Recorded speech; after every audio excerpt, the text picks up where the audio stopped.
ठीक है, तो आज का टॉपिक क्या है? भारत का प्रायद्वीप। लास्ट कक्षा का जो हमारे टॉपिक्स थे, जैसे कि आप लोगों को मैंने प्रायद्वीप का ही भाग बताया था, जो आप सब जानते हैं कि भारत जो है उत्तरी गोलार्ध में स्थित है। अच्छा, भारत की स्थिति बताओ क्या है? भारत की स्थिति बताओ आप लोग। 8 डिग्री 4 मिनट से 37 डिग्री 6 मिनट और फिर 68 डिग्री 7 मिनट से बेटा 97 डिग्री 25 मिनट तक के जो है आपका क्या है? भारत का अक्षांशीय और देशांतरीय विस्तार। ठीक है, तो मैंने शुरुआती में पढ़ाया था कि भारत जो है के भौगोलिक क्षेत्र को हम 5 प्रकार से बांटते हैं। पहला हमने बांटा था, उसका नाम भी आपको मैंने बताया था। पहला क्या था? उत्तर का पर्वतीय क्षेत्र या कह दे प्रदेश। ठीक है, उत्तर का पर्वतीय प्रदेश। फिर दूसरा हमने क्या किया था? उत्तर का मैदानी, है ना, मैदानी भाग या मैदानी प्रदेश, ये भी एक ही बात है।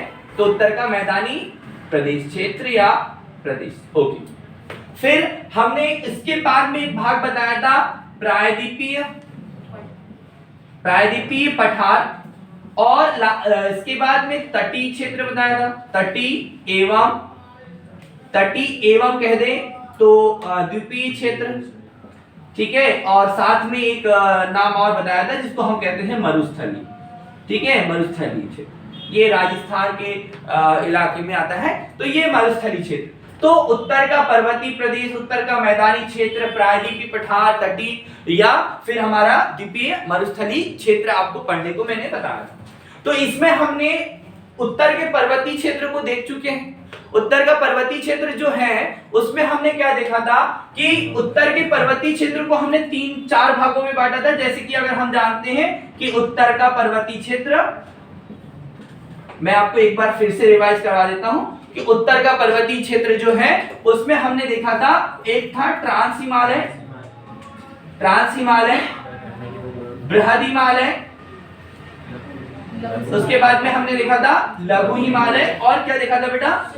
हिमालय। ठीक है, ये हमने देखा था। और लास्ट इसमें हमने क्लास में देखा था कि जो आपका ट्रांस हिमालय है इसको हमने 3 भागों में बांटा था। कितने भागों में? 3 भागों। एक बाटा काराकोरम श्रेणी, दूसरी लद्दाख श्रेणी, तीसरी जास्कर श्रेणी। ये श्रेणियों में हमने बांटा था, है ना। और इसी की आगे वाला जो भाग था, जैसे कि इसे हमने काराकोरम श्रेणी कहा था, काराकोरम श्रेणी कहा था। तो इसी का आगे अग्र भाग हमने बताया था कि इसे कैलाश श्रेणी के नाम से जानते हैं। ठीक है, इस पर हमारी चर्चा हो चुकी है। इस पे हम कैलाश श्रेणी के बारे में मैंने आपको बताया था, कैलाश पर्वत मानसरोवर यात्रा। क्योंकि आप सभी लोग जानते हैं कि यहाँ पर एक झील है जिसका नाम क्या है? मानसरोवर झील है। ये बहुत इंपॉर्टेंट झील है, और इसी के आसपास से, इसी झील से 3 प्रमुख नदियों का उद्गम होता है, जिनमें हम एक सिंधु नदी कहते हैं, सतलज नदी और एक ब्रह्मपुत्र नदी। तीनों नदियों का उद्गम इस मानसरोवर झील के आसपास से ही होता है। ठीक है, तो काराकोरम श्रेणी के बाद में अगली जो श्रेणी आती है उस श्रेणी का नाम आपको मैंने बताया था। इसका नाम क्या है? तो यहाँ पर लद्दाख श्रेणी। ठीक है, लद्दाख श्रेणी। और आप लोग जानते हैं कि लद्दाख नाम का नया केंद्र शासित प्रदेश का निर्माण किया गया है 31 अक्टूबर वर्ष 2019 को, है ना। ये आपको मैंने बता चुका हूँ। ये आप जानते हैं कि यूनियन टेरिटरी 2 बनी थी, जिसका है जम्मू कश्मीर राज्य से, एक जम्मू कश्मीर और एक लद्दाख। ठीक है, तो यहाँ पर आपको याद रखना कि लद्दाख श्रेणी है, काराकोरम श्रेणी है, और एक अगली श्रेणी जिसको हम कहेंगे जास्कर श्रेणी, ये भी आपको ध्यान रखना है। और ये 3 श्रेणी। इसी की अगली कड़ी में हमने आपको बताया होगा कि बृहद हिमालय और लघु हिमालय तीनों एक इस वाले हिस्से में उत्तरी क्षेत्र में है, जो ट्रांस हिमालय के दक्षिण में स्थित है। ठीक है, और आपको एक प्रश्न ये भी याद रखना है कि हिमालय पर्वत की उत्पत्ति 33 सागर के मलबों से हुई है, और अंगारा लेन गोंडवाना लेन का भाग टकराने से इनकी उत्पत्ति हुई, वलन पड़ा। तो ये मैंने आपको बताया है। तो 33 सागर को हिमालय का गर्भगृह कहा जाता है। ठीक है, तो ये आपको ध्यान रखना। अब ये जो आपका हिमालय है, इसको मैंने कुछ इस तरह से बताया था कि हिमालय ये भाग है जो आपका लगभग 3000 किलोमीटर लंबा है। कितना बेटा? 3000 किलोमीटर लंबा हिमालय के बारे में एक थोड़ी सी बात और हम देख लेते हैं कि जो हिमालय है वो 3000 किलोमीटर के लगभग में लंबा है, पश्चिम से पूर्व की ओर फैला हुआ है। ठीक है, इसकी चौड़ाई जो है, चौड़ाई अगर हम देखें तो पश्चिम में चौड़ाई क्या है बेटा? ज्यादा है, अधिक है, और पूर्व में चौड़ाई क्या है बेटा? कम है।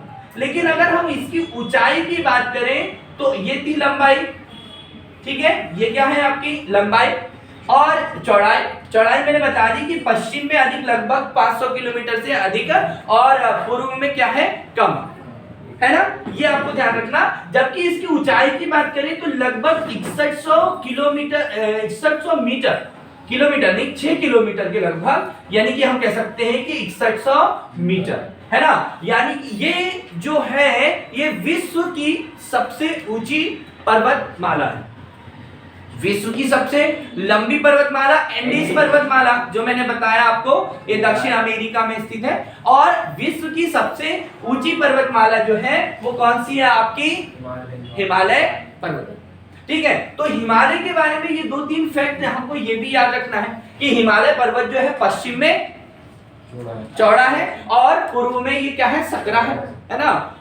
इसीलिए इसकी ऊंचाई पश्चिम में कम और पूर्व में अधिक ऊंची है, क्योंकि आप जैसे कि जानते हैं कि ये जो है कंचनजंगा है, आपका माउंट एवरेस्ट है, अन्य जो भी पहाड़ियां हैं, ये पश्चिम में क्या है बेटा? अधिक चौड़ी, ठीक है, सॉरी ऊंची है, और चौड़ाई इधर ज्यादा है। ओके, तो यहाँ पर आते हैं, और मैंने जैसा कि आपको बताया होगा कि बृहद हिमालय नाम से ही बृहद है, तो इसमें कुछ प्रमुख चोटियां भी हैं। उन चोटियों के केवल हम नाम को देख रहे हैं। तो इस पर्वत को हम नंगा पर्वत कहते हैं। ठीक है, ये आपकी नंगा पर्वत, ये कहां पर है? ये आपके पीओके वाले हिस्से में है। ठीक है, नंगा पर्वत। उसके बाद में यहाँ पर 2 पर्वत के नाम देखेंगे, जिसमें एक का नाम है नंदा देवी, है ना, और एक कामेट, त्रिशूल वगैरह सभी यहाँ पर है, बद्रीनाथ, केदारनाथ, सब मैं आगे बताऊंगा। तो नंदा देवी और कामेट, फिर इसके बाद में धौलागिरी, मकालू, है ना, धौलागिरी। फिर उसके बाद में हमने क्या बोला था? धौलागिरी, बताइए, धौलागिरी, अन्नपूर्णा, मकालू, माउंट एवरेस्ट बहुत इंपॉर्टेंट है, मंसालू, और एक हमारे यहाँ पर क्या देखा था? कंचनजंगा। चलिए, तो ये जो माउंट एवरेस्ट है, माउंट एवरेस्ट को तो आप सभी लोग जानते हैं कि एम्प्टी एवरेस्ट, माउंट एवरेस्ट। तो जो माउंट एवरेस्ट है, ये माउंट एवरेस्ट दुनिया की सबसे ऊंची चोटी है। आपको बताया था, इसको 2 भाषा में, जैसे कि हम अलग अलग नाम देते हैं, इसे सागर माथा भी नाम से जानते हैं, और इसे हम सागर माता और चोलू लुगमा के नाम से भी इसे जानते हैं। तो माउंट एवरेस्ट की सबसे ऊंचाई से प्रश्न होता है कि 8848 मीटर याद रखना है। और अभी नए शोधों के अनुसार अभी इसकी ऊंचाई को फिर से मापा था, तो अभी कितनी है? तो अब 50 के लगभग भी आपको कहीं मिलते हैं। ठीक है, एडमंड हेनरी और तेंजिंग नोर्गे नाम के जो व्यक्ति थे, इन्होंने सबसे पहले फतेह हासिल की थी, ये लोग चढ़े थे। बछेंद्री पाल को आप जानते हैं कि ये विश्व की पहली विकलांग महिला है जो इस पर एवरेस्ट पर चढ़ी थी। और भारत की कौन है? बछेंद्री पाल के बारे में विकलांग नहीं, ये तो कौन है? ये पहली महिला है ना भारत की। और एक मैंने और नाम बताया, किसका? अरुणिमा सिन्हा, जो विकलांग है ना। तो ये आपको ध्यान रखना। यहाँ पर एक आते हैं क्या? कंचनजंगा। और ये आपको बता दूं कि ये सिक्किम वाले भाग में है, सिक्किम में बहुत सारा भाग इसका सिक्किम में है। और इसकी ऊंचाई से प्रश्न पूछा जाए, इसकी ऊंचाई से प्रश्न होगा, क्या होगी ऊंचाई? 85-98 मीटर होगी। ये हिमालय में स्थित भारत की सबसे ऊंची चोटी है ना। ये कॉन्सेप्ट आपको ध्यान रखना है कि ये हिमालय में स्थित सबसे ऊंची चोटी है। देखिए, सब आपको काराकोरम श्रेणी से एक चोटी के बारे में पता चलेगा। काराकोरम श्रेणी में एक चोटी स्थित है जिसके बारे में बताएंगे हम, क्या है? K2। क्या नाम है? K2, Godwin Einstein. ठीक है, गार्डविन आइस्टीन जो है, गार्डविन आइस्टीन जो है वो क्या है बेटा? हमारे भारत की सबसे ऊंची चोटी।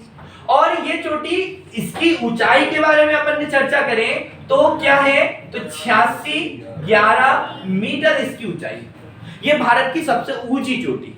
लेकिन हिमालय पर्वत हम मूल रूप से किसे मानते हैं कि मूल रूप से बृहद हिमालय, लघु हिमालय और शिवालिक श्रेणियां, इन तीनों श्रेणियों को मिलाकर हिमालय पर्वत के रूप में।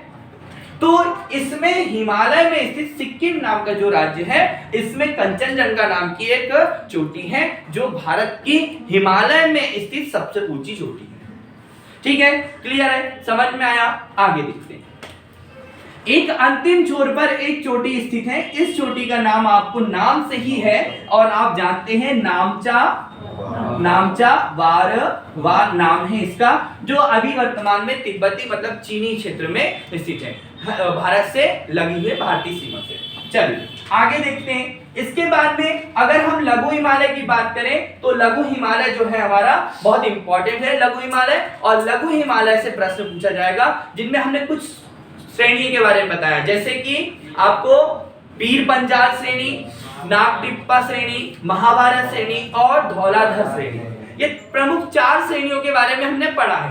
क्या कि एक थी पीर पंजाल, यहां पर लिख दे रहा हूं पीर पंजाल श्रेणी, ठीक है, क्योंकि जम्मू कश्मीर में पीर पंजाल दर्रा है और जम्मू कश्मीर का ही भाग है पीर पंजाल। ठीक है, उसके बाद में कौन सी श्रेणी थी, महाभारत, नागटिप्पा है या टिप्पा है, टिप्पा, और एक क्या है, धौलाधर। तो ये प्रमुख श्रेणियां जो हैं ये किसके अंदर आ रही है, लघु हिमालय के अंदर आ रही है। और मैंने एक बात और बताई थी कि इसमें कुछ घाटियां भी हैं, जैसे कश्मीर घाटी, लाहौल स्पीति घाटी, कुल्लू घाटी, है ना। तो ये भी आपको थोड़ा सा ध्यान रखना है कि यहाँ से घाटियों के बारे में पूछे तो भी बता देंगे आप। ओके, एक क्वेश्चन ये है कि जो बृहद हिमालय है वो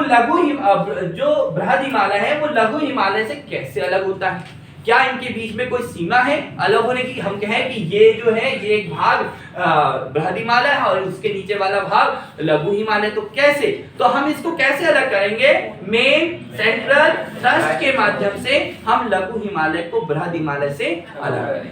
ऐसा ही मेन सेंट्रल बाउंड्री है ना, मेन बाउंड्री फॉल्ट, यस, यहाँ पर सेंट्रल थ्रस्ट है और यहाँ पर बाउंड्री फॉल्ट है, तो उससे हम किसे अलग करेंगे बेटा, लघु हिमालय से हम शिवालिक श्रेणी को अलग करेंगे। शिवालिक श्रेणी निचला हुआ भाग है, नीचे का एक भाग है शिवालिक श्रेणी। तो यहाँ से आपको ध्यान रखना है कि शिवालिक श्रेणी भी बहुत बड़ी नहीं है, ये हिमालय का नवीन भाग है। और ये तीनों श्रेणियां जो है नेपाल हिमालय में आती हैं, यहाँ पर नेपाल हिमालय यानी कि नेपाल में स्थित हिमालय, और ये आपस में यहाँ पर क्या हो जाती है, मिल जाती है। और ये तीनों श्रेणियां क्या करती हैं, पूर्वोत्तर भारत में, कौन से भारत में, इस पूर्वोत्तर भारत, इसे हम पूर्वोत्तर भारत कहते हैं बेटा, ठीक है। इस पूर्वोत्तर भारत में अरुणाचल प्रदेश, असम, नागालैंड, मेघालय, मिजोरम, त्रिपुरा और आपका क्या है, मणिपुर नाम के इन 7 राज्यों को मिला को हम क्या कहते हैं, पूर्वोत्तर भारत, ठीक है। तो इस अरुणाचल प्रदेश राज्य में ये तीनों श्रेणियां आपस में मिल जाती है, और मैंने आपको बताया था इनकी चौड़ाई कम है और ऊंचाई ज्यादा है ना। तो यहाँ पर ये तीनों श्रेणियां आपस में यहाँ पर मिल जाती है, और इनके यहीं की स्थानीय नाम पर मैंने आपको बताया था, क्या नाम था बताइए, है ना, क्या क्या नाम था, डाफला, मिकिर, अबोर और मिसमी। मैंने आपको बताया था डाफला, मिकिर, अबोर और मिसमी जो है वो क्या है आपकी ये प्रमुख चोटी है, ये आपने पढ़ी है। इसके साथ में ही आपको एक मैंने चोटी के बारे में बताया था जिसका नाम म्यांमार की सीमा से लगी है, पटकोई बुम जो है, ये भी आपके लिए इंपॉर्टेंट है। अब अगर हम पूर्वोत्तर भारत की चोटियों में देखें, इंपॉर्टेंट है एक नागालैंड में अगर हम जाते हैं, नागालैंड राज्य में हम जाते हैं तो यहाँ पर आएगी नागा की पहाड़ी, और फिर अगर हम मिजोरम में जाते हैं तो मिजो की पहाड़ी आएगी। कहने का मतलब है कि यहाँ भी जो पहाड़ियां हैं वो बहुत इंपॉर्टेंट है, मिजो की पहाड़ी, ठीक है। अगर हम इसी में यहीं पर देखें, अभी पास में है तो देख लेते हैं कि मिकिर, अबोर, मिसमी और डाफला ये कहां पर है, अरुणाचल प्रदेश। अगर हम कुछ दर्रे की चर्चा करें, यहीं पर दर्रे की चर्चा कर लेते हैं, तो आपके नाथुला दर्रा यहाँ पर है, नाथुला दर्रा और यहाँ पर जेलेटला दर्रा है। तो आपके पास में प्रश्न आ गया, क्या प्रश्न आ गया कि सिक्किम और नेपाल के मध्य में स्थित दर्रे का नाम क्या है? नाथुला। और भूटान सिक्किम के पास जाने का मार्ग खुलता है तो कौन सा दर्रा है? जेलेटला। यहीं पर मिकिर के पास में, या हम ये कहते हैं कि अरुणाचल प्रदेश में एक दर्रा है जिसका नाम क्या है बेटा? बोमडिला दर्रा है।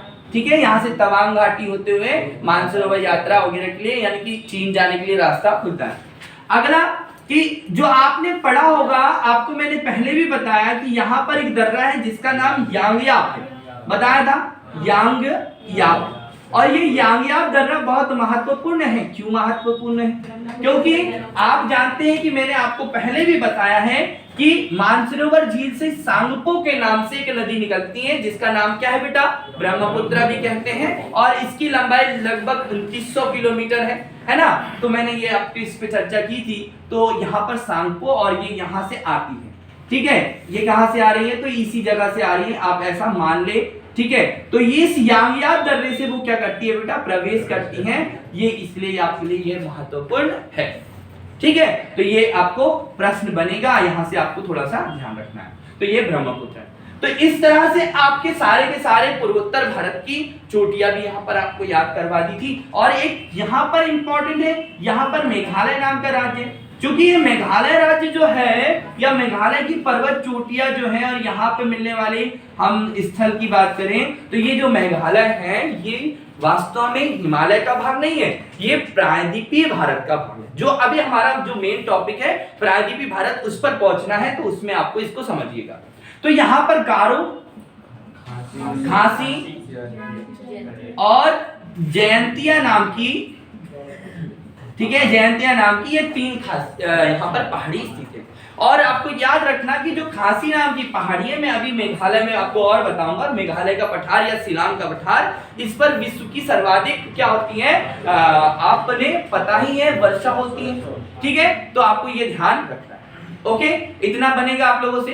तो ये था हमारा क्या? हिमालय। हिमालय में और भी बहुत सारी चीजें हैं जो मैं आपको बता चुका हूं और आगे बताऊंगा। चलिए आगे देखते हैं कि जो हिमालय का है, हिमालय के बाद में हमने देखा था कि एक मैदान मैंने बताया था। और मैदान की बात करें तो उत्तर का मैदानी क्षेत्र अगर हम बताएं, उत्तर का मैदान या मैदानी क्षेत्र, मैदानी कह लिख देते हैं। तो ये तीन प्रकार से मैंने लास्ट कक्षा में चर्चा किया। ये तीन प्रकार से क्या है? एक आप देखते हैं कि मैदान का निर्माण नदियों के द्वारा के लाए गए निक्षेपी पदार्थों से ही होता है ना, लाए गए पदार्थों से।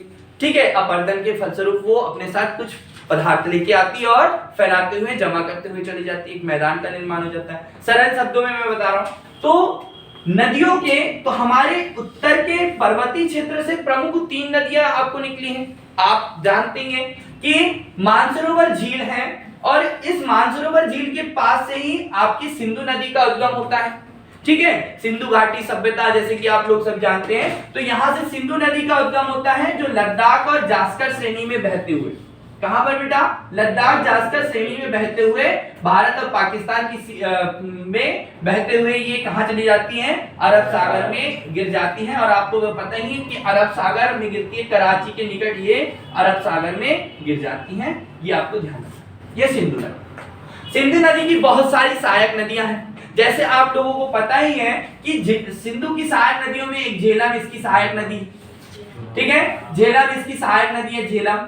चिनाब जो आपके हिमाचल प्रदेश से निकलती है, चिनाब ये इसकी सहायक नदी है। रावी भी इसकी सहायक नदी है। तो चिनाब जो है, देखो बेटा, चिनाब सिंधु में मिलती नहीं है, ठीक है, तो रावी जो है वो चिनाब में मिल जा रही है। अब यहां से अब आपके मानसरोवर झील के पास से कौन सी नदी निकलती है? नदी राकस्तान झील से एक नदी निकलती है जिसका नाम क्या है? सतलज। ठीक है, तो सतलज नदी जो आपके सिपकिला दर्रा से, कौन से दर्रे से प्रवेश करती है? सिपकिला दर्रा से प्रवेश करती हैं। तो यहाँ पर आपको सिपकिला दर्रा से ये प्रवेश करती है, इसमें चिनाब नदी मिलती है और सतलज नदी किसमें मिल जाती है? तो वो सिंधु नदी में मिल जाती है। अब आप देखिए कि इसी क्षेत्र को हम क्या कहते हैं? इसी क्षेत्र को कहते हैं बेटा पंजाब, 5 नदियों वाला क्षेत्र। और 5 नदियों वाला। और मैंने आपको मैदान जब पढ़ाना शुरू किया था तब मैदान के साथ में मैंने कुछ दोआब भी पढ़ाया था। 2 नदियों के बीच के उपजाऊ भाग को हम क्या कहते हैं? दोआब कहते हैं। अब वो दो दोआब मैंने पढ़ाए थे आपको जितने भी, उनमें हमने क्या पढ़ा था कि सिंधु नदी और झेलम नदी, इसके नीचे वाली ये कौन सी नदी है? झेलम। तो झेलम नदी श्रीनगर स्थित है, डल झील इसके किनारे स्थित है। हमारा टॉपिक नदी नहीं है, नदी के टॉपिक में हम और डिटेल से पढ़ेंगे। तो झेलम और सिंधु के बीच वाले भाग को हम क्या कह रहे हैं? सिंधु सागर, है ना, सिंधु सागर दोआब कह रहे हैं। झेलम और चिनाब के बीच वाले को हम क्या कह रहे हैं? छाछ दोआब कह रहे हैं, है ना, छाछ दोआब। फिर उसके बाद में हम जो है चिनाब और रावी के बीच को रचना दोआब कह रहे हैं, ठीक है। आपका रावी और एक इंपॉर्टेंट है व्यास नदी। तो आपको पता ही है कि आप एक व्यास नदी का भी उत्गम हिमाचल प्रदेश के क्षेत्र से ही होता है, कांगड़ा वाले भाग से। और फिर आपको पता है कि ये किसमें? कपूरथला के निकट सतलज नदी में, पंजाब में हरिके बैराज के पास आसपास आपको ध्यान रखना है कि ये मिल जाती हैं। तो यहाँ से ये एक इंपॉर्टेंट प्रश्न। तो रावी और व्यास के बीच के भाग को हम क्या कह रहे हैं? क्या नाम?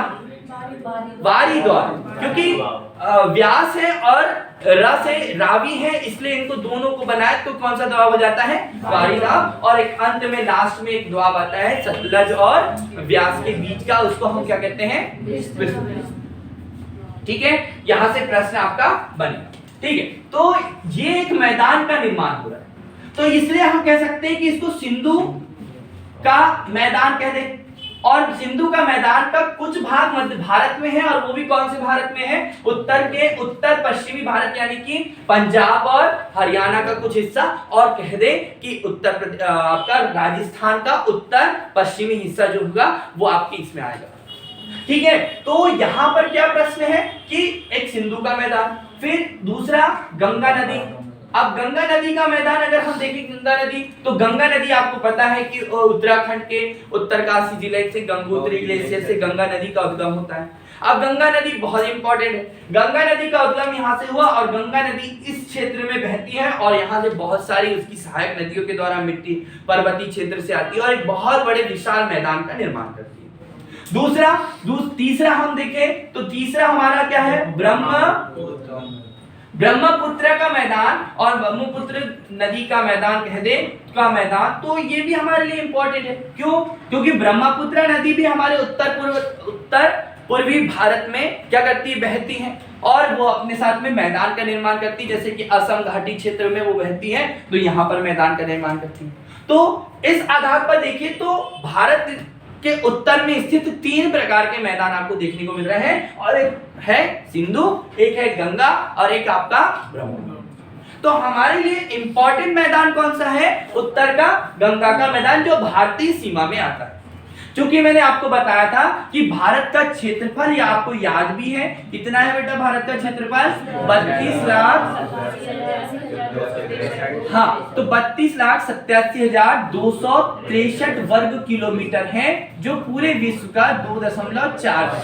ओके, तो इस 32,87,263 वर्ग किलोमीटर में ये जो एक भाग है, ये लगभग 7.5 लाख वर्ग किलोमीटर में। कौन सा वाला हिस्सा बेटा? ये उत्तर का मैदानी भाग, ठीक है। ये आपका उत्तर का मैदानी भाग भी कंप्लीट हो जाएगा, ठीक है। ये कितना है? तो ये 7.5 लाख वर्ग किलोमीटर क्षेत्र में फैला हुआ है। इसकी चौड़ाई पश्चिम में ज्यादा है और पूर्व में कम है। ये एक मैदानी हिस्सा है जिसमें क्या हो रहा है बेटा? जिसमें नदियों के द्वारा उत्तर का मैदान में, बस इतना ही लिखना चाहूंगा इसमें, क्योंकि यहाँ पर आपको पता है नदी के बारे में कि गंगा नदी बहती है, और गंगा नदी जो है इसकी सहायक नदी रामगंगा, गंडक, कोसी, महानंदा, है ना, आपकी यमुना, टोन, सोन, ये सब क्या है? इसकी सहायक नदियां हैं। तो इनके द्वारा सब बहाकर कुछ दक्षिण से आ रही है, कुछ आपके साथ में यमुना आ रही है, और ऊपर से इस तरह से यहाँ पर एक मैदान का निर्माण किया जाता है। तो इस तरह ये मैदान धनुष आकृति का है। ओके, इसके 4 भाग मैंने बताए थे। एक भंवर प्रदेश बताया था, ठीक है, एक तराई प्रदेश बताया था, एक बांगर प्रदेश बताया था, और एक खादर प्रदेश बताया था आप लोगों को। ये आज यहाँ पर याद रखिए। चलिए अगला, अब हमारे पास इंपॉर्टेंट ये वाला भाग पढ़ना है कि जो क्रिटेशियस काल से कार्बोनिफेरस युग तक के, जिसका निर्माण क्रिटेशियस काल के से कार्बोनिफेरस युग तक के हुआ, वो अपना ये भाग है। इस वाले भाग का नाम है प्रायद्वीपीय पठार। प्रायद्वीपीय पठार, बहुत ध्यान से ध्यान रखना कि प्रायद्वीपीय पठार, इसकी आकृति जो है वो त्रिभुजाकार है। अगर हम प्रायद्वीपीय पठार के बारे में कुछ बिंदु लिखें तो प्रायद्वीपीय पठार, सबसे पहली बात, प्रायद्वीपीय भारत दक्षिण का भाग, इसको हम दक्षिण का पठार भी कह सकते हैं, दक्षिण का भाग। और प्रायद्वीप किसे कहते हैं, तो आपको मैंने जैसे लास्ट कक्षाओं में जब भी मैं आपसे आना स्टार्ट किया होगा भारत को, तब मैंने आपको जरूर बताया होगा कि जो प्रायद्वीपीय क्या होता है, जिनका तीनों ओर से जल से घिरे हुआ भाग, ऐसा स्थलीय भाग जिसका जो क्षेत्र है तीनों ओर से क्या हुआ है, जल से घिरा हो। और एक तो यहाँ तो स्थल है, ठीक है, तो ये क्या है, जल, ये क्या है, जल, और इधर भी जल। क्योंकि आप लोग को पता है कि भारत के इस वाले भाग में, इस भारत के यहाँ पर लिख दूंगा, यहाँ पर भी बंगाल की खाड़ी है, यहाँ पर अरब सागर है, और यहाँ पर हिंद महासागर है ना। यहाँ पर क्या है, बंगाल की खाड़ी, ठीक है, ये है बंगाल की खाड़ी। ये क्या है बेटा, अरब सागर है। और आप लोग देखिए कि यहाँ पर जो खाड़ी है, इस खाड़ी का नाम क्या है, तो ये खाड़ी का नाम है खंभात की खाड़ी। यहीं पर नदी आकर गिरती है, कौन सी नदी, चिनाब की, नर्मदा और ताप्ती। यहाँ की खाड़ी का नाम क्या है, कच्छ की खाड़ी है ना, कच्छ की खाड़ी, कच्छ का रण, जो अपने पश्चिमी क्षेत्र में स्थित है। तो और नीचे आपको पता है दक्षिण में क्या है, हिंद महासागर है, जिसको हम हिंद महासागर को रत्नागर भी कहते हैं, थे प्राचीन काल में हिंद सागर महासागर को रत्नागर के नाम से जानते थे। ठीक है, हिमालय से लेकर रत्नागर तक के फैला हुआ भारत आप लोगों को अभी हम पढ़ा रहे हैं प्रायद्वीपीय पठार। ठीक है, तो प्रायद्वीपीय पठार के बारे में हम चर्चा कर रहे हैं।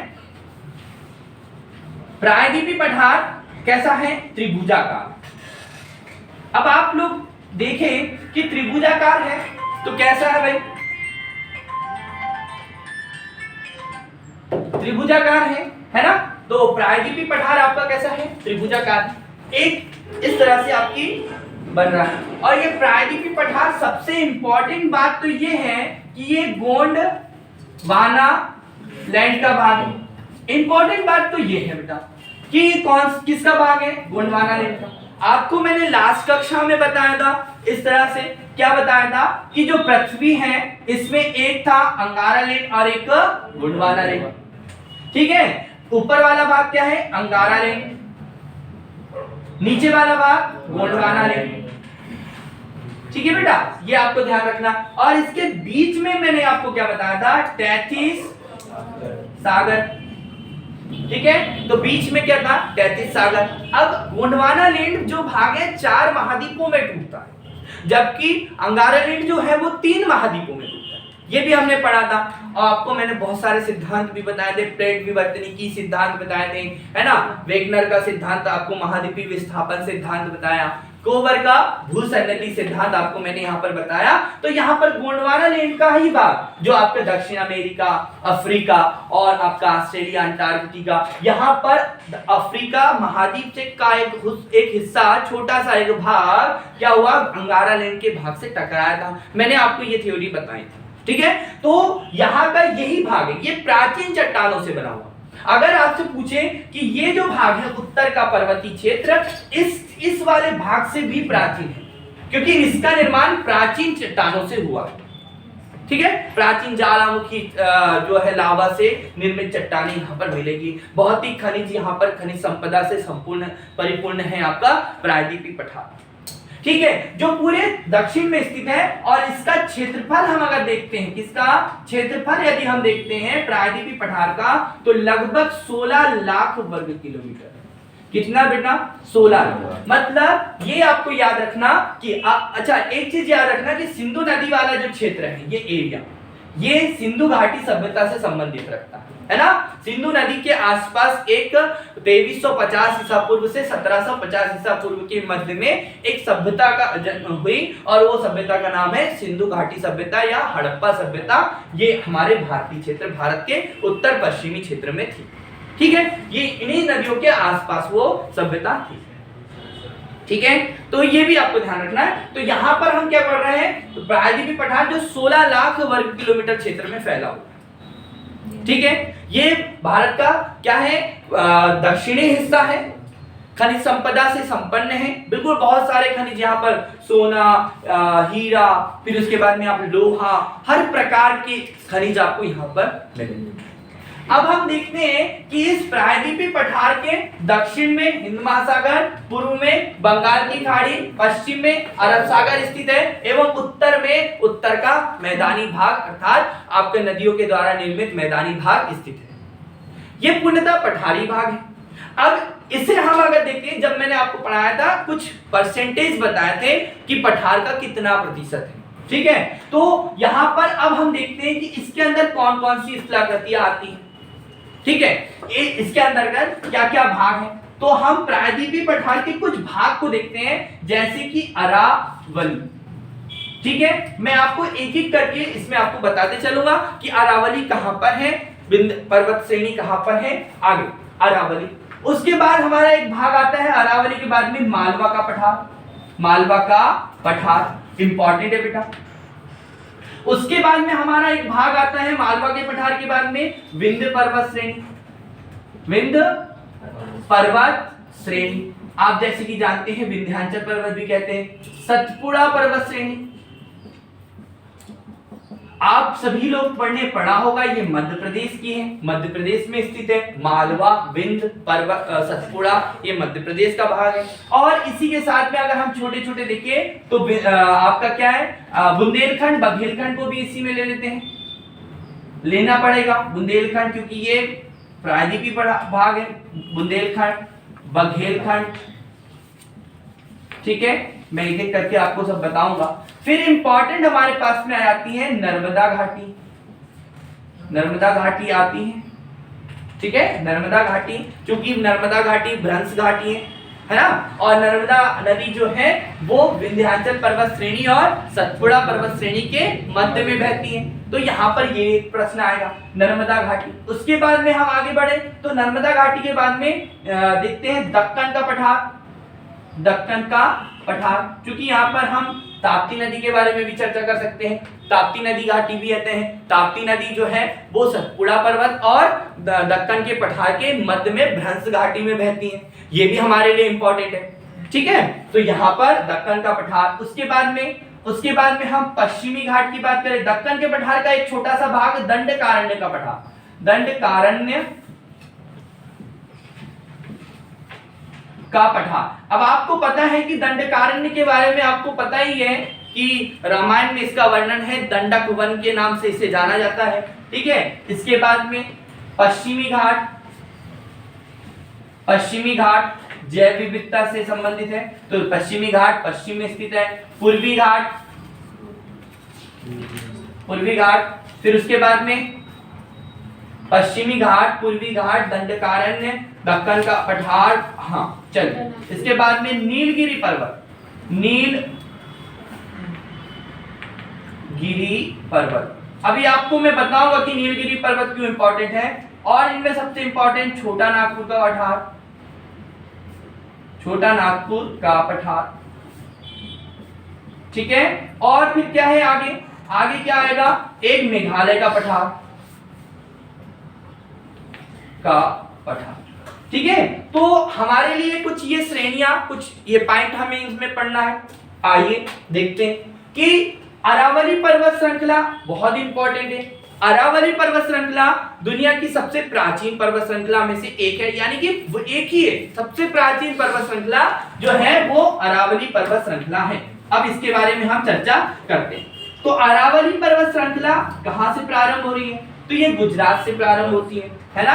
तो मैं यहाँ पर आपको बता देता हूं कि अरावली पर्वत श्रृंखला जो है ये गुजरात से प्रारंभ हो रही है। और वो सब कहां से देखिए, तो अरावली पर्वत श्रृंखला गुजरात के पालनपुर से प्रारंभ होकर दिल्ली के मजनू के टीले तक के, एक बार फिर से कि कहां से, गुजरात के पालनपुर से प्रारंभ होकर दिल्ली के मजनू के टीले तक के एक क्या है पर्वत श्रृंखला है, उसका नाम है अरावली पर्वत। दिल्ली में आपका दिल्ली का जो है ना, आपका दिल्ली में क्या है, राष्ट्रपति भवन, ठीक है। इसे हम दिल्ली में दिल्ली की पहाड़ी, राजस्थान में राजस्थान की पहाड़ियां के नाम से जानते हैं। गुजरात, अब ये कहां से स्टार्ट हुई बेटा, गुजरात। इसकी लंबाई अगर पूछे आपसे तो 800 किलोमीटर है। कितने किलोमीटर, 800 किलोमीटर। अरावली पर्वत के बारे में बात कर रहे हैं। अरावली पर्वत पालनपुर गुजरात से प्रारंभ होकर दिल्ली तक के, मतलब गुजरात, राजस्थान, मध्य प्रदेश में भी इसका कुछ हिस्सा है, और आपके हरियाणा और दिल्ली तक के आपकी कौन सी पर्वत श्रृंखला है, अरावली पर्वत श्रृंखला, ठीक है।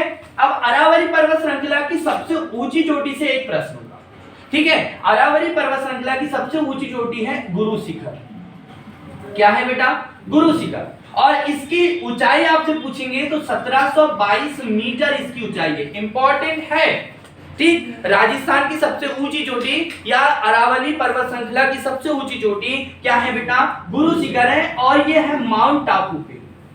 कहां पर है, माउंट टापू नाम की जगह है, वहां पर स्थित। और ये माउंट टापू पर दिलवाड़ा जैन मंदिर स्थित है, जिसका निर्माण महिपाल शासकों द्वारा किया गया, ठीक है। तो माउंट टापू क्यों फेमस है, जैन टेंपल के लिए फेमस है, और क्या क्यों फेमस है, गुरु शिखर 1722 मीटर यहां पर क्या है बेटा, इंपॉर्टेंट है, क्या है आपका अरावली पर्वत की चोटी। और अरावली पर्वत पहले आग्नेय चट्टान से था, ठीक है। अब ये क्या है, रूपांतरित हो गया, अब ये परिवर्तित निस, और इस चट्टान में बहुत सारी, इसमें अब क्या हो गया, समय के साथ परिवर्तन हो चुका है, मूल रूप से अरावली पर्वत प्राप्त नहीं होता। अब आपको तो पता है कि अरावली पर्वत के आसपास से आपको खनिज संपदा प्राप्त होती है, जैसे कि आपको तांबा यहाँ से निकलता है, चांदी यहाँ से निकलता है, ठीक है। टिन का भी उत्पादन यहाँ से किया जाता है, जस्ता का उत्पादन आपके कहाँ से किया जाता है, आपके राजस्थान से किया जाता है। और इम्पोर्टेंट है कि यहाँ पर सबसे उन्नत, बहुत ही अच्छा किस्म का संगमरमर मार्बल यहाँ से प्राप्त किया जाता है, मरकान प्रदेश में, ठीक है। और अगर हम देखें तो अरावली पर्वत के पास में ताम्र निकलते हैं, तांबे का, तो यहाँ पर इसी एरिया में ताम्र पाषाण कालीन सभ्यता के अवशेष प्राप्त हुए थे। और आप जानते हैं कि सबसे ज्यादा ताम्र पाषाण कालीन सभ्यता के अवशेष मध्य प्रदेश के मालवा से हुए थे, नागदा, कायथा, ठीक है, नवदा, टोली, इन सब क्षेत्रों से क्या हुआ है, सबसे ज्यादा किसके क्षेत्र प्राप्त हुए हैं, तो ताम्र पाषाण कालीन। आगे बढ़ते हैं, अरावली पर्वत के बारे में बता दिया। अरावली पर्वत के बारे में बताया कि दिल्ली में जो आपका राष्ट्रपति भवन है और जो रायलसीना, यहां पर याद रखना कि रायलसीना की पहाड़ी के नाम से भी इसे जानते हैं दिल्ली में, और यहीं पर राष्ट्रपति भवन बना, ठीक है ना। आप लोगों को पता है कि राष्ट्रपति भवन भी बहुत बड़ा एक इंपॉर्टेंट इमारत है। इसका निर्माण लॉर्ड इरविन के काल में हुआ था, ठीक है। इसको पहले वायसराय हॉल के नाम से जानते थे। 340 खंबे हैं, एकड़ हैं, बहुत सारे कमरे भी इसमें हैं। इसमें मुगल गार्डन बहुत ज्यादा इंपॉर्टेंट है, आपको ध्यान रखना, राष्ट्रपति है ना। और मुगल गार्डन है यहाँ पर 15 एकड़ में फैला हुआ है। इसमें पूरी विश्व के बहुत अच्छे अच्छे फूल यहाँ पर मिलते हैं, ठीक है। इसके बारे में मैं राष्ट्रपति भवन के बारे में चर्चा कर रहा हूँ।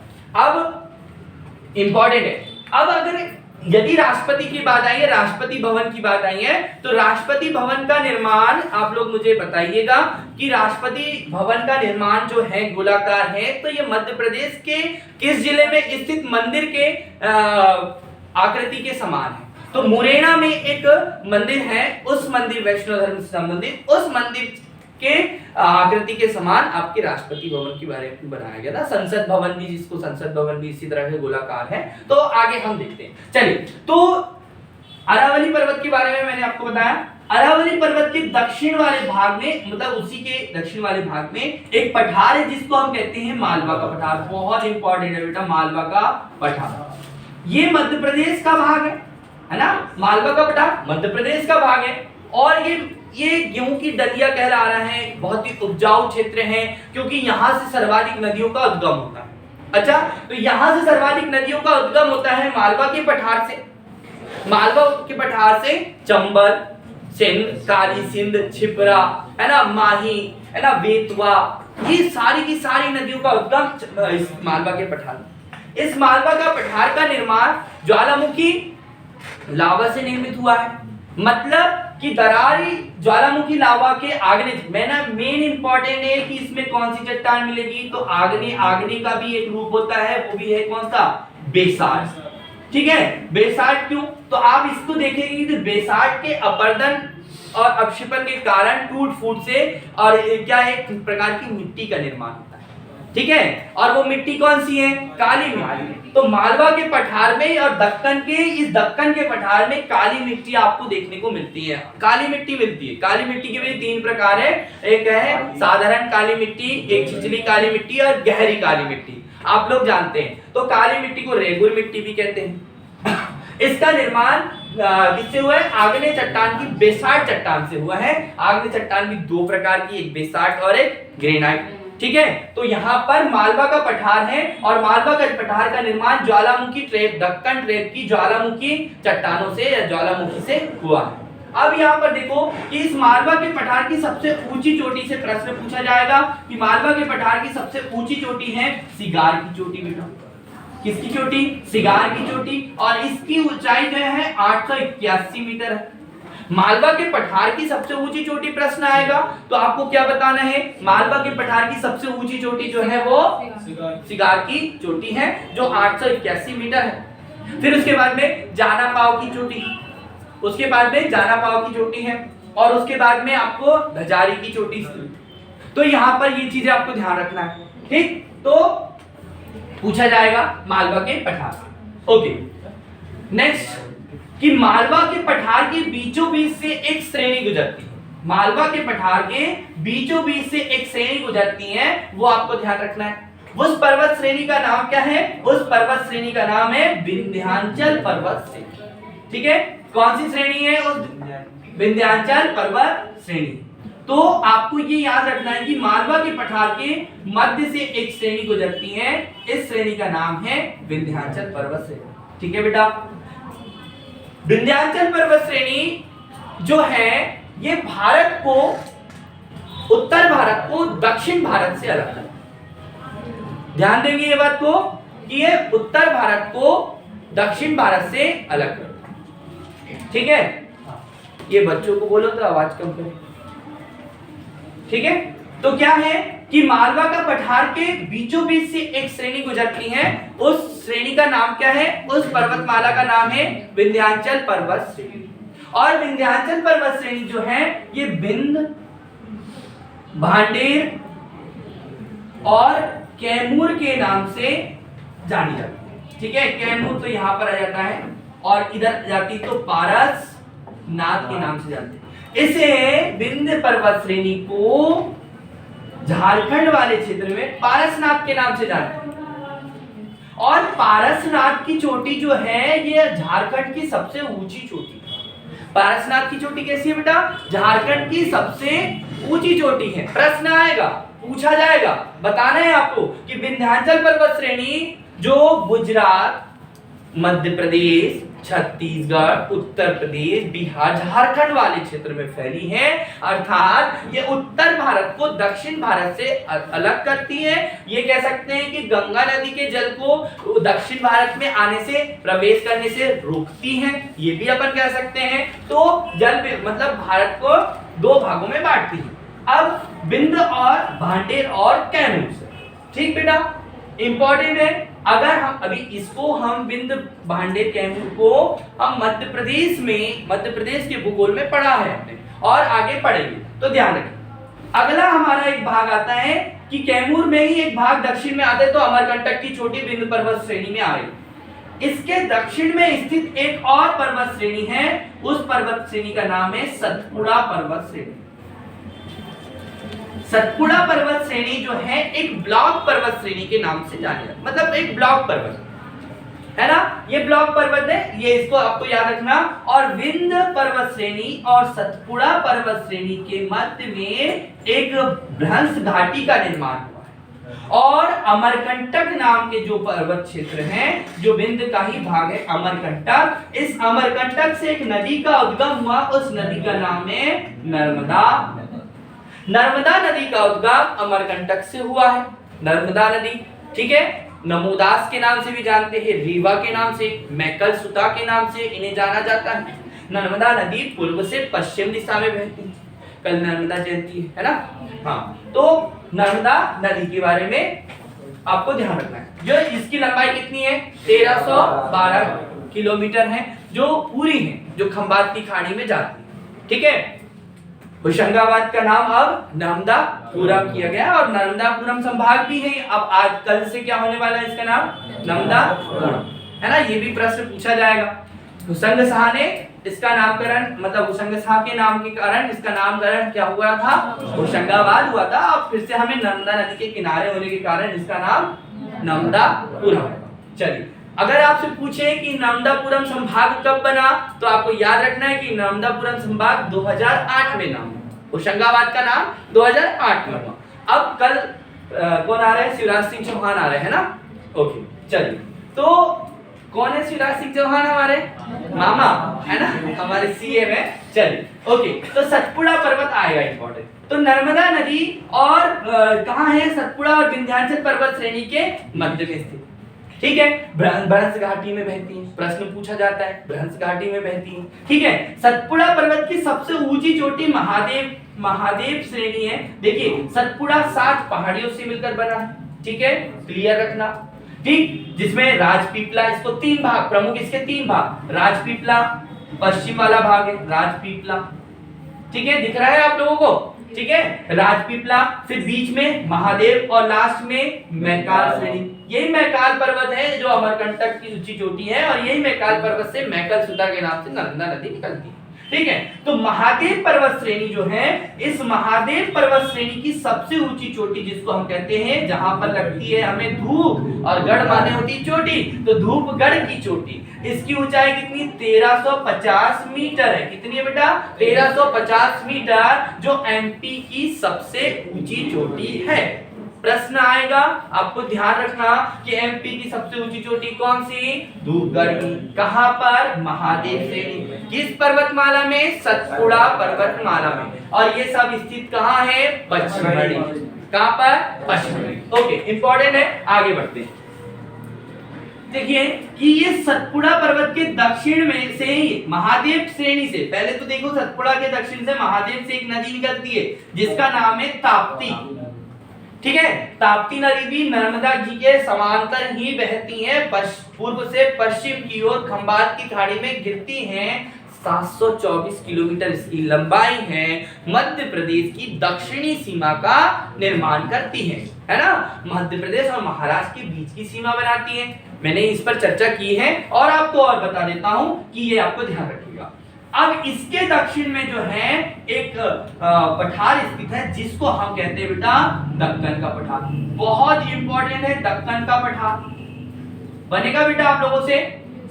और दक्कन का पठार, ये ज्वालामुखी दरारी लावा, मैंने आपको बताया कि जब ये दक्षिणी भाग, प्रायद्वीपीय भाग अफ्रीका से अलग हुआ होगा, तब यहाँ पर क्या ज्वालामुखी उद्गार हुए दरार के माध्यम से। अब आपको पता ही है कि ज्वालामुखी जो आते हैं, जो वो किसी भी छिद्र से आते हैं और बहुत बड़े रूप में हो जाते हैं। 3 प्रकार के ज्वालामुखी हैं, सक्रिय, सुषुप्त और जिसको मृत ज्वालामुखी भी कहते हैं। ठीक है, तो 3 प्रकार। तो यहाँ पर ये दरार के माध्यम से आया और दरार से लावा क्या हो गया? ऊपर की ओर जम गया, फैल गया। इससे काली मिट्टी विशाल चट्टान बनी। ऊपर आपको पता ही है कि अगर धरातल के ऊपर कोई पदार्थ आता है तो उसको हम क्या कहते हैं? लावा, और नीचे रहता है तो उसको हम कहते हैं मैग्मा।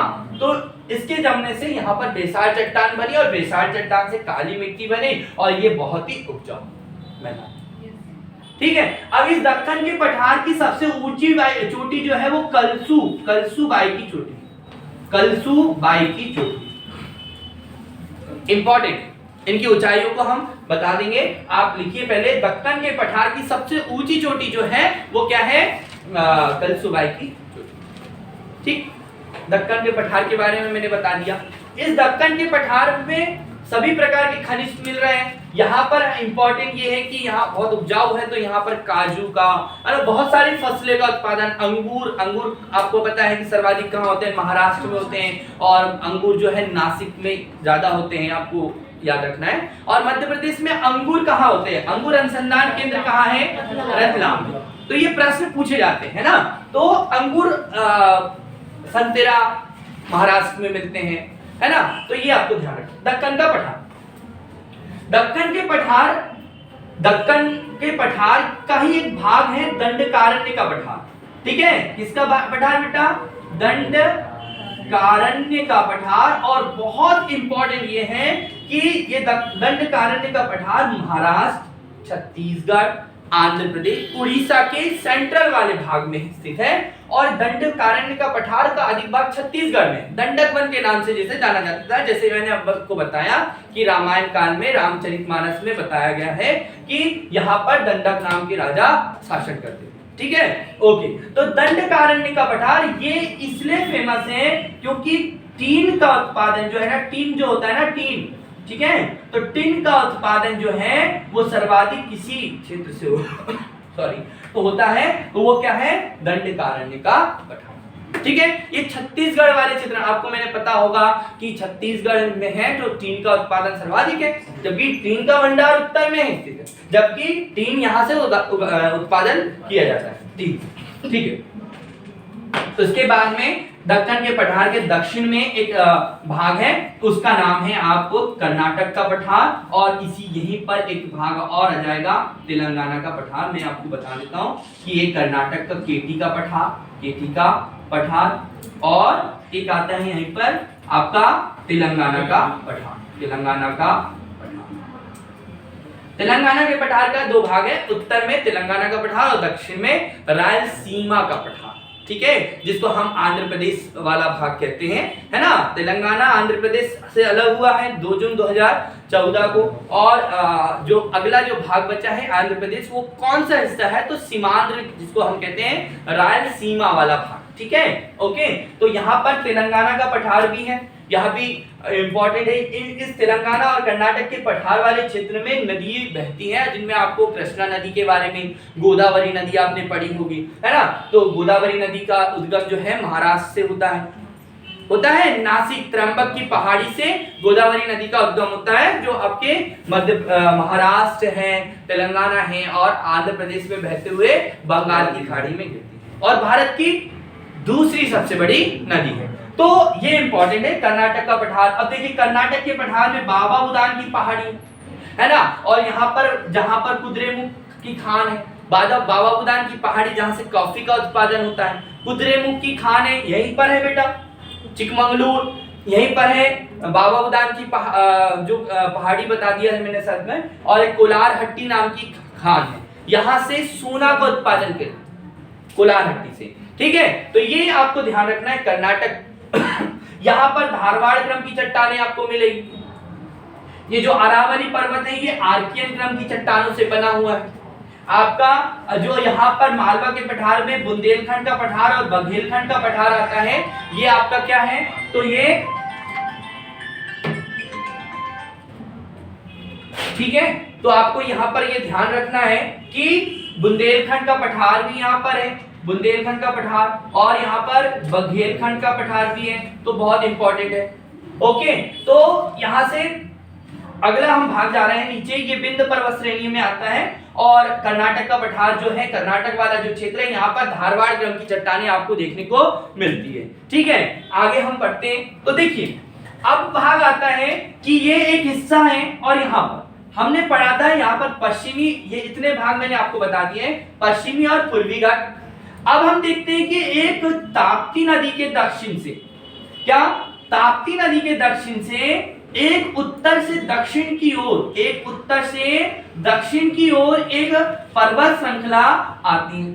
ठीक है, ये आपको दिख रही होगी। ये पर्वत श्रृंखला, या इसी को पर्वत श्रृंखला कह दे या जो भी है, कि इसे हम सबसे पहले कहेंगे क्या है, पश्चिम में होने के कारण ये पश्चिमी घाट कहला रहा है।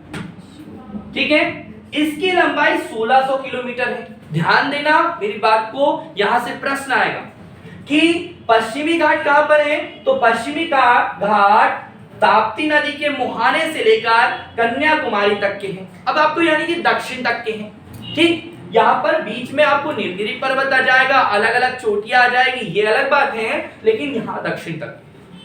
और आप देखिए कि इस घाट को आप इस तरह से देखें कि जो पश्चिमी घाट की ऊंचाई है वो पूर्वी घाट से अधिक है। पश्चिमी घाट जो है ऊंचा है, जबकि पूर्वी घाट जो है वो थोड़ा नीचा है, चौड़ा है। पश्चिमी घाट की ऊंचाई ज्यादा है, ठीक है, और ज्यादातर पश्चिमी घाट से निकलने वाली नदियां पूर्वी घाट में बहती हैं। पूर्वी घाट से बहते हुए कहां जाती है? बंगाल की खाड़ी में, जैसे गोदावरी, कृष्णा, कावेरी, अन्य नदियां जो है बड़ी बड़ी नदियां कहां जाती है बेटा? पूर्वी घाट में जाती है ना। पूर्वी घाट से बहते हुए आपकी कहां चली जाती है? बंगाल की खाड़ी में। ये आगे भी बताऊंगा। तो आपका पश्चिमी घाट 1600 किलोमीटर में फैला हुआ है, ठीक है, इसकी ऊंचाई अधिक है, और ये इसको सह्याद्री पर्वत के नाम से जाना जाता है।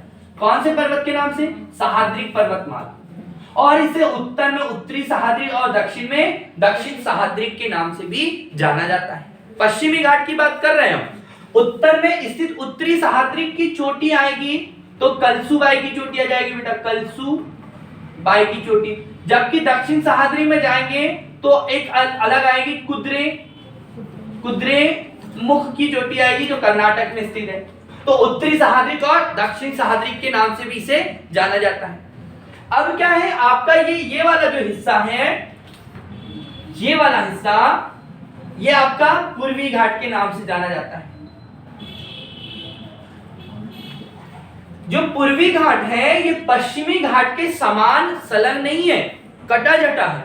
क्यों बेटा? क्योंकि पश्चिमी घाट से आने वाली नदियां कावेरी, कृष्णा, गोदावरी, ये जो भी नदियां हैं ये क्या कर रही हैं? इस पूर्वी घाट को क्या कर देती हैं? काट देती हैं। क्योंकि नदियां क्या करती हैं? अपने लिए मार्ग का निर्माण करती हैं। तो ये भाग क्या है? कट गया है। तो आपको ये ध्यान रखना है कि पश्चिमी घाट की अपेक्षा पूर्वी घाट कटा हुआ है और कम ऊंचा है, ठीक है। तो यहां से ये नदियां बहती हुई कहां जाती है? बंगाल की खाड़ी में गिर जाती है। पूर्वी घाट जो है ये भी पूर्व के तट के समांतर है, पूर्वी तटी के समांतर है, और पश्चिमी घाट पश्चिम तट के समांतर है। पश्चिम घाट और पश्चिम तट के मध्य में जो एक भाग है उसको पश्चिमी तटीय क्षेत्र कहते हैं, है ना। पश्चिमी, ऐसा कह सकते हैं कि पश्चिमी घाट और अरब सागर के बीच के भाग को, तटीय भाग को हम पश्चिम तट, और आपकी बंगाल की खाड़ी और पूर्वी घाट के बीच के भाग को हम पूर्वी तटीय क्षेत्र कह सकते हैं। अगर हम इस पूर्वी तटीय क्षेत्र को यहां देखें तो कुछ इस तरह से हम पूर्वी तटीय क्षेत्र और पश्चिमी तटीय क्षेत्र देखेंगे कि ये वाला जो हिस्सा है, इसका ये वाला हिस्सा, गुजरात वाला हिस्सा, ये काठियावाड़ तट के नाम से जाना जाएगा। काठियावाड़ तट के, समझ में आ रहा नहीं आ रहा है? ठीक है, काठियावाड़ तट के आप लोग पूछ सकते हैं, कोई आपको डाउट हो तो, ठीक है। काठियावाड़। इसके बाद में आपके महाराष्ट्र और गोवा के तट को कोंकण तट कहते हैं। कोंकणी भाषा बोली जाती है यहाँ पर, कोंकण तट। गोवा से कर्नाटक के तट को कन्नड़ तट कह रहे हैं। कन्नड़ तट यानी कि मालावा, आपके न्यू मंगलोर तक के, और न्यू मंगलोर या मंगलोर से जो है आपकी कोची तक के, कोची यानी कि केरल कन्याकुमारी तक के इस तट को हम मालाबार तट कह रहे हैं।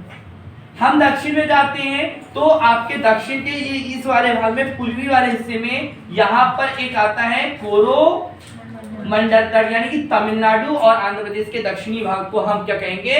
कोरोमंडल तट। फिर आपके यहाँ पर आंध्र तट आ जाएगा, ठीक है। फिर आपका उत्तरी सरकार तट आ जाएगा, ठीक है। तो ये तट से भी एग्जाम में प्रश्न पूछे जाते हैं, ठीक है, कि पहली वर्षा हमारी कहाँ होती है? मालाबार तट पर। अंतिम यानी कि शीतकाल में वर्षा कहाँ होती है? तो कोरोमंडल तट पर। ये हमारे लिए बहुत इंपॉर्टेंट है, यहाँ से एग्जाम में प्रश्न पूछे जाते हैं। अब क्या होता है कि जो पूर्वी घाट है, ये पूर्वी घाट है बेटा, और जो पश्चिमी घाट है, ये दोनों आपस में यहाँ पर मिलते हैं। कहाँ पर? ये रेड वाला बनाया मैंने यहाँ पर, इसको कहते हैं क्या कहते हैं? नीलगिरी पर्वत, ठीक है। और नीलगिरी पर्वत के लिए बहुत इंपॉर्टेंट है कि पश्चिमी घाट और पूर्वी घाट का मिलन बिंदु क्या है, नीलगिरी पर्वत। प्रश्न आएगा, ठीक है, ब्लू माउंटेन से प्रश्न आएगा क्या कि नीलगिरी पर्वत कहाँ है, तो पश्चिमी घाट और पूर्वी घाट के बीच में जो मिलता है, जो इसका मिलन बिंदु है वो क्या है बेटा, नीलगिरी पर्वत। और नीलगिरी पर्वत की सबसे ऊंची चोटी अगर देखें तो डोडा बेटा की चोटी है। कौन सी बेटा, डोडा बेटा की चोटी 2600 कुछ मीटर ऊंची है आपकी डोडा बेटा की चोटी। ये क्या है, नीलगिरी पर्वत की सबसे ऊंची चोटी। अब आगे बढ़ते हैं तो केरल वाले हिस्से में ही आपकी इसी पश्चिमी घाट, इसी वाले दक्षिण वाले हिस्से में दक्षिण भारत की सबसे ऊंची चोटी अनाई मोदी की चोटी, जो अन्नामलाई की पहाड़ी पर है। ठीक है, यहाँ पर अन्नामलाई, नल्लामलाई, ठीक है, यहाँ पर ये सारी की सारी पहाड़ी आपको मिलती हैं। आंध्र प्रदेश वाले क्षेत्र में विशाखापट्टनम की चोटी, यानी कि हम कहें कि पूर्वी घाट में कौन सी पहाड़ी क्षेत्र आ जाएगा, तो पूर्वी घाट में अगर देखें तो यहाँ पर सेवराय की चोटी आ जाएगी, सेवराय, पलानी की चोटी, ठीक है। उसके बाद में विशाखापट्टनम की चोटी, महेंद्रगिरी की चोटी, ये सब किसके अंदर आ रही है बेटा, पूर्वी घाट के अंतर्गत आ रही है, ठीक है। और आपको पश्चिमी घाट और पूर्वी घाट का मिलन बिंदु मैंने आपको क्या बताया, नीलगिरी पहाड़ी आपको मैंने मिलन बिंदु बताया। इसकी सबसे ऊंची चोटी मैंने क्या बताई, डोडा बेटा की चोटी बताई। और फिर डोडा बेटा, ठीक है, डोडा बेटा, ऐसा याद रखना, बेटा या बेटा ऐसा कुछ नाम है इसका, डोडा बेटा, ठीक है। ये यहाँ पर एक टोडा जनजाति पाई जाती है। कौन सी जनजाति, टोडा। ये पशुपालक जनजाति है, बहुपति जनजाति है। इसमें एक महिला अधिक से ज्यादा पति से शादी कर सकती है ना, पुरुषों से, एक से अधिक पुरुषों से विवाह कर सकती है। ये डोडा जनजाति है, पशुपालक है। और कहाँ मिलती है ये, नीलगिरी पर्वत श्रृंखला में नीलगिरी पर्वत पर मिलती है। चलिए आगे बढ़ते हैं। अन्नामलाई जो है इसकी दक्षिण की सबसे ऊंची जो की पहाड़ी पे अनाई मोदी नाम की एक पहाड़ी है, वो दक्षिण भारत की सबसे ऊंची चोटी।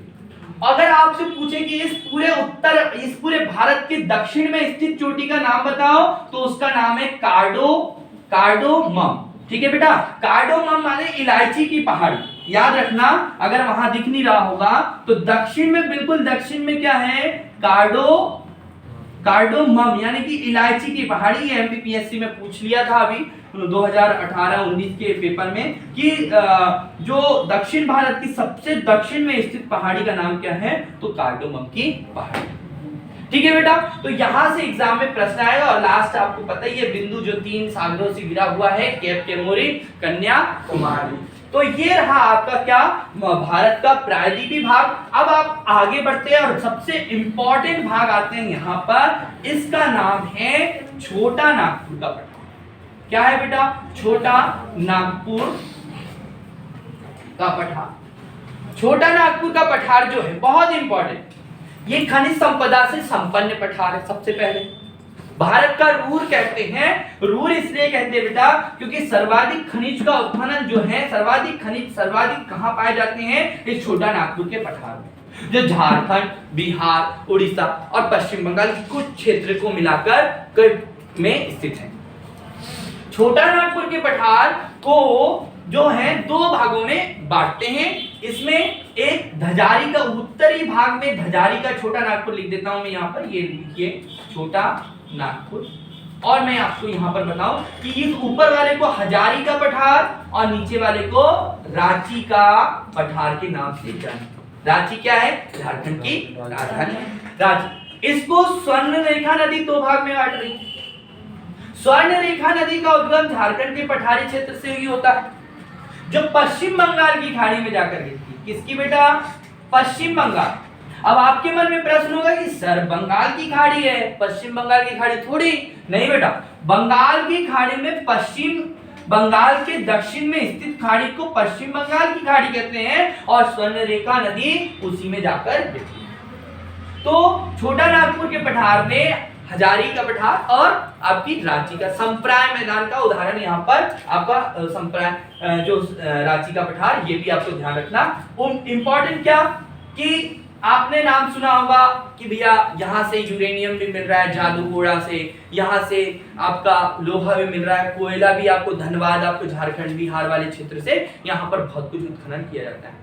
रूर प्रदेश इसलिए कहा जाता है बेटा क्योंकि जर्मनी नाम की एक जगह है, जर्मनी में रूर और राइन नाम की जो नदियां बहती हैं, रूर और राइन नाम की जो नदियां बहती हैं, इनके नीचे वाले हिस्से में बहुत सारे खनिज पाए जाते हैं। सेम यहाँ पर भी एज इट इज ऐसी ही कंडीशन है, इसलिए भारत का रूर प्रदेश के नाम से जाना जाता है। अब छोटा नागपुर के पठार का पश्चिमी यानी कि पूर्वी हिस्सा, कौन सा हिस्सा? पूर्वी हिस्सा, ये वाला हिस्सा। यहाँ पर एक पहाड़ी स्थित है जिसका नाम है राजमहल की पहाड़ी, बहुत इंपॉर्टेंट है। क्या नाम है? राजमहल की पहाड़ी।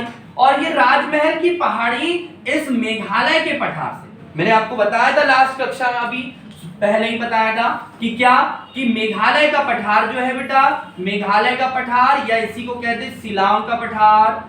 मेघालय के पठार, मेघालय की राजधानी क्या है? शिलांग, इसलिए इसको क्या कह रहे हैं? शिलांग का पठार। तो राजमहल की पहाड़ी और मेघालय का पठार पहले जुड़ा हुआ था, लेकिन नर्मदा आपकी क्या है ये नदी का नाम? गंगा नदी और ब्रह्मपुत्र नदी के कारण यहाँ पर क्या हुआ बेटा? अलग हो गए, मैदान का निर्माण हो गया, ठीक है। इसलिए यहाँ पर एक गैप आ गया, इस गैप को हमने क्या कहा? मालदा गैप। क्या कहा बेटा? मालदा गैप कहा। इंपॉर्टेंट है, कौन सा गैप? मालदा गैप, ठीक। तो राजमहल की पहाड़ी क्या है भैया? छोटा नागपुर के पठार का पूर्वी पहाड़ी है, पूर्वी बिंदु है, ठीक है। जबकि मेघालय का पठार जो है ये शिलांग के पठार के नाम से भी जाना जाता है, ये प्रायद्वीपीय पठार का भाग है। इसमें गारो खासी जयंतिया नाम की प्रमुख चोटी, पर्वत चोटी हैं, जिसमें खासी नाम की पहाड़ी पर मासीम राम नाम का एक शहर है, क्षेत्र है। इससे पूर्व चेरा पुंजी भी था, चेरा पुंजी आज भी है बेटा, वहां पे पुंजी है। और मासीम राम में विश्व के सर्वाधिक वर्षा होती है। तो ये जो था आपका, और यहाँ पर इसको देख ले, यहीं पर ये टॉपिक बन जाएगा, सॉरी। तो ये क्या है आपका? गंगा, ये है ब्रह्मपुत्रा। गंगा को बांग्लादेश में पद्मा और ब्रह्मपुत्रा को जमुना के नाम से जानते हैं। ये दोनों अपने जल के द्वारा एक डेल्टा का निर्माण करते हैं, उसका नाम है सुंदरवन डेल्टा। ये मैंग्रोव है, और आपको ये ध्यान रखना है कि दुनिया का सबसे बड़े डेल्टा सुंदरवन डेल्टा कहाँ स्थित है? आपके पश्चिम बंगाल वाले क्षेत्र में, यानी कि बांग्लादेश ये वाला हिस्से में स्थित है, ठीक है। तो मैंने आपको आज क्या बताया? आपको मैंने आपको उत्तर का पर्वतीय क्षेत्र, उत्तर का मैदानी क्षेत्र, प्रायद्वीपीय क्षेत्र और तटीय क्षेत्र के बारे में भी आपको बता दिया। क्या होता है कि नदियां क्या करती हैं? गोदावरी नदी हो, कावेरी नदी हो, कृष्णा नदी हो, ये क्या कर रही हैं? ये पूर्वी घाट को दो भागों में 3 भाग काटते हुए जाती हैं और अपने द्वारा लाई गई मिट्टियों को वहां पर मैदान में जमाते जाती हैं। तो क्या होता है? पूर्वी घाट जो है वो चौड़ा होते जा गया है और पश्चिमी घाट कम सा चौड़ा, ठीक है, भ्रंश घाटी। और एक चीज याद रखना कि जो नदियां पूर्वी घाट में बंगाल की खाड़ी में गिरती हैं वो डेल्टा का निर्माण करती हैं। बड़ा सिंपल प्रश्न है, आता ही है। और जो नदियां पश्चिमी घाट से की तरफ गिरती हैं तो वो एस्चुरी यानी कि ज्वारनद मुख का निर्माण। एस्चुरी भी एक प्रकार का डेल्टा ही है, ठीक है। तो ये आपको ध्यान रखना है, ये सारा का सारा मैंने इसमें आपको समझा दिया, ठीक। अभी कोई डाउट हो तो पूछ लीजिए, कोई क्वेश्चन हो तो मैं इसको फिर से आपको रिवाइज करवा दूंगा, ठीक है। भारत की आकृति कैसे? भारत की आकृति अब देखो ना आप, चतुष्कोणीय आकृति, चतुष्कोणीय। एक कोना ये दिख रहा, एक कोना ये, एक यहाँ पर दक्षिण, चतुष्कोणीय। इसका मैंने बिंदु क्या बताया था बेटा? 36 की 37 डिग्री 6 मिनट, है ना। और दक्षिण में 8 डिग्री 4 मिनट, और यहाँ पर क्या था? 68 डिग्री 7 मिनट, और ये क्या है? 97 डिग्री 25 मिनट। इसके बीचों बीच से एक रेखा खींची थी, उस रेखा का नाम क्या था? हाँ, मानक समय रेखा 82.5 है ना, स्टैंडर्ड इंडियन टाइम।